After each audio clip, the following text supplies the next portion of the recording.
मार्गदर्शन ज्यांनी आपल्याला केलं ते आपल्या सर्वांचे आदरणीय हरिभक्तपरायण समाधानजी शर्मा महाराज या शिव कथा नियोजन समितीचे शेवगावचे सर्व नागरिक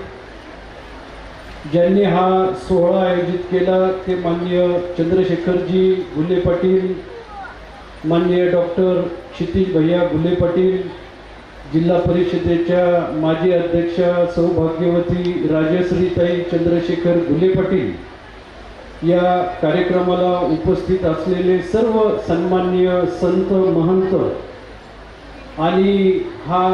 या महाकथेला आलेला सगळा माता भगिनींचा बंधू, ज्येष्ठ मंडळी आणि तरुणांचा महासागर, आपल्या सर्वांना